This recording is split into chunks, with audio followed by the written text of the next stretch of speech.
We can now set one of these off without any problems. Let's go! And my game almost crashed. That is the power of a nuke. Hello everybody and welcome back to some more FTB NeoTech. Today, we are going to be building a nuclear reactor.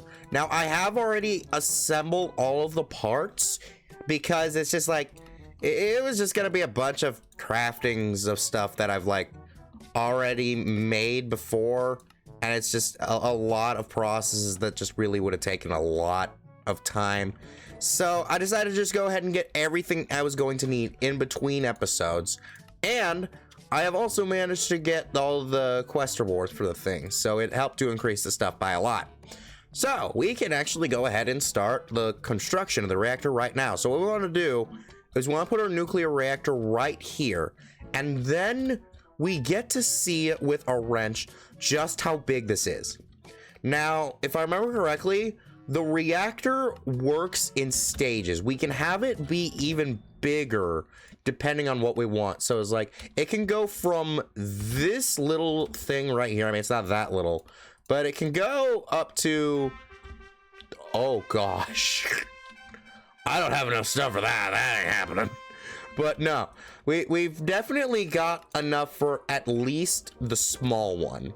So hopefully that should be all we're going to need. So what we're going to want to go ahead and do is just lace the bottom with all of our casings right here. And that should be good. There we go. And then after that, we just need to go ahead and then build up in the center. They definitely wanted me to build the small one because between how many of these I needed to complete the quest and how many I got from the quest reward, it's only enough for that. So definitely a good thing that I gotten that taken care of. Alrighty, so then after that we can just go ahead and then build up the sides with just these alloy casings, which really are not that hard to get mostly. And then after that, we just need to go ahead and build the surrounding portion, which I am missing 4, which this quest gives me. Now, for what I wanted, I did end up having to make a few more of these item hatches because with how the nuclear reactor works, we can react items and fluids. It wanted me to get about 5 of each, but I actually want all of these to be item because I have no real use for the fluids. So we're just gonna go ahead and slap all of these guys right into there. And there we go. Our reactor is now completed. Now, again, I don't want to use the fluids, but if I did want to use the fluid, I would be able to get a couple things called deuterium and tritium from this, which are things I can get in another way. So I decided to use this to solely focus on what we need in the item department. For us to do that, though, we're going to need uranium fuel rods, which, just like the reactor, I have already set up a recipe for. So if we go ahead and then type in the fuel rod, we just need to go ahead and then make 9 of these. I am missing something. Something is a bit short because yeah, I had to go into a lot of the recipes. So, okay, it looks like it may be the emeralds and tin cables. Okay, so it's emeralds and tin. Okay, I can deal with that. Later. All right, I got myself the uranium fuel rods already and ready to go. So, how this reactor is going to work. We've got ourselves 9 slots here at this base level. Inside of this, you can put the fuel rods as well as fluids if you have the fluid inputs, and also things called heat exchangers and large plates to do various effects. I don't know what any of those do though.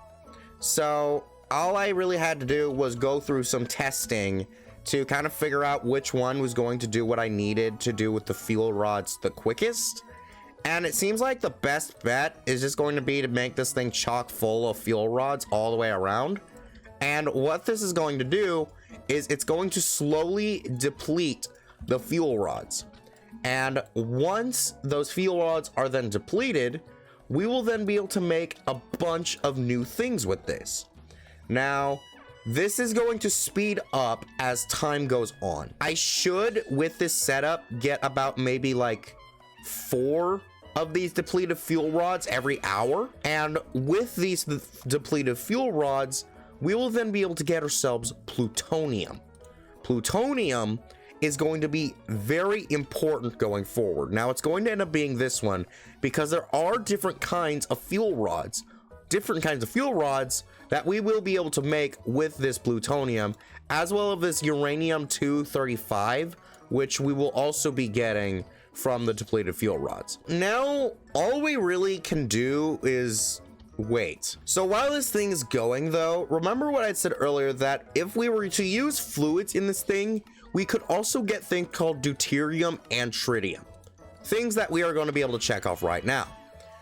There is an easier way for me to get deuterium and tritium, and I believe it's actually going to involve a centrifuge. So now with a centrifuge, we just need to go ahead and take out some hydrogen, actually.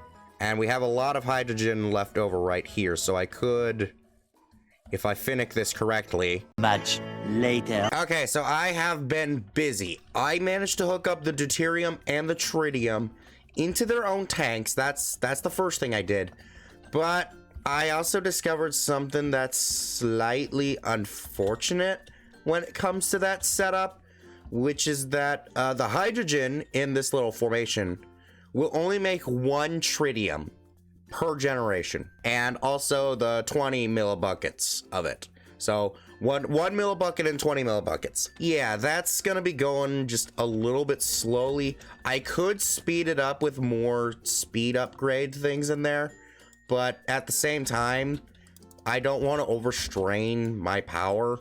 I mean, my power tends to be a little bit odd at times. And that's the second thing, is that you might notice I've added a few time torches here. I've added a lot of time torches. I went a little insane when it came to this, and so I was able to run it down. Like, look at how fast that is now. That dwarfs where it was before. Now, granted, there are not as many fuel rods in here anymore because some of them did end up turning into the depleted fuel rods. So it's not as fast as it was earlier, but it's still pretty insanely fast. Now, I've been here for a while. This is definitely not going to be sustainable. And in fact, the fuel rod automation is going to be nigh impossible for me right now. Because when it comes to making more fuel rods, I actually do have another one. But if I want to make more of these, it involves a lot of emeralds. And it, for some reason, doesn't just stick it with one. When it comes to it spreads out the recipe across a whole bunch. So I have no idea how much I actually need for this one recipe. And it just gets problematic. So if I were to go ahead and ask for, say, 9 more of these, says I don't got enough. If I were to look at how many emeralds I've got over 2,000. I'm running out of EMC and I don't have any more of the emerald ore. So if I want to get more of these, I'm gonna just duplicate it, because by my rule, if it exists, it's legal. And also, it didn't work that time, but also if it takes way too long and it's just way too tedious of a process for video purposes, I will duplicate. I will do it. If there was a way, I will do it. And yes, there is a way with just this shulker box, just putting it in. It's silly. It shouldn't exist, but it does. It's super silly. Now that we've gotten the fuel rods and we've also gotten our deuterium and tritium, the next thing we need to do is to go ahead and then pump this thing into another centrifuge, which, do I actually have? No, I moved it over because I actually finally got the electric alloy smelter. Oh my gosh, that means I could finally make my freaking electrum. So if I go ahead and then take in a bunch of these, that should then start making myself the uranium and the plutonium. Now, why is this one not on the list? Is it a chance one? It is not. I have no reason to know what. Oh, wait, no, there it is. 66% chance. Okay, so it's not inherently going to show up. Okay, so now if I look in here, yes, plutonium is ready. And fortunately for me, For each generation, it makes enough for 3 plutonium. So now we have ourselves 9 of our plutonium dust. This is where this is going to get insane, because now with this plutonium dust, we can unlock the end game. Yeah, we're almost finished with the mod pack. I can't believe it, because like recently I already completed Stoneopolis, and we just started Ocean Block or Subnauticraft, and now we're already here, and it is not the best, honestly, because a lot of it is just more crafts and stuff that's just not very helpful.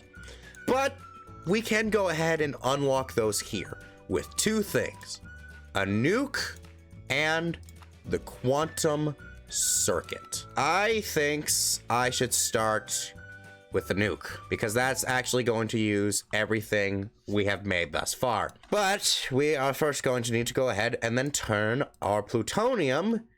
Oh, but that needs the electric glass furnace. Oh, wait. Can it also use the packer? Oh, wait, no, that's for that thing. Okay, electric blast furnace it is. I should have the rest of these, so I just need to gather all of those things up. Also do the same thing here. Oh, wait, there's other stuff that's going into this. This isn't bad. I need my plutonium back. I need some of that back. Okay. I got some stuff to gather up and some stuff to try to figure out. I got a freaking other thing for this. Are you kidding me? There's a reason this is the end game. Okay, I'm gonna gather up everything. I will be right back. Many unbearable hours later. Okay, this takes absolutely forever. All of the recipes that it takes to make these stuff takes forever. I miss AE2. So then I'm missing the plutonium. That's because I have the plutonium on me. So let's go ahead and actually send that through, so that way the nukes should be getting crafted right now. It's gonna take a little bit, and then while that's going, we can go ahead and make ourselves our quantum circuit, ending this quest line and setting us up for the next one. And that gets us a lot more of those quantum circuits. That's nice. And then we can go ahead and speed this thing up just a little bit with our temporal pouch, and that gets us our nukes. Oh my goodness gracious. Now, I know that previously in the series, whenever I've gotten bombs, I would usually go and test them. But it's a freaking nuke. I'm not stupid. I mean, I'm a little stupid, but I'm not that stupid. And also, let me show y'all something. The nukes don't actually make very many things. Really, the only thing I need it for is this thing called the singularity. But as you can see, that takes an entire stack of nukes. Come on. And the worst part is this singularity is gonna be used everywhere in this end game. It's so ridiculous. And that gets me some more processing units. That's fun. Suffice it to say, I am duplicating these nukes. So very, very soon, we will reach the end game. Hey, and it's Future Cookie here, past the point where we're actually going to need the nukes, as the series has already had all of its recordings done. Which means we can now set one of these off without any problems. Let's go. Let's go. Oh. Okay, apparently you can't set off the nukes either. That's anticlimactic. Okay, I guess you can't explode nukes. What happened to the power of nuclear energy? Ugh. Okay, I got a better idea. Yeah, this seems like a good idea, doesn't it? Okay, so, since we don't have the nuke, we have the power of the nuke. Let's go. Setting off right there. Here it goes. Please don't break my everything. Oh, and my game almost crashed, but there we go. That is the power of a nuke. But anyways, don't forget to like, subscribe, and check out our last NeoTech video. Bye-bye!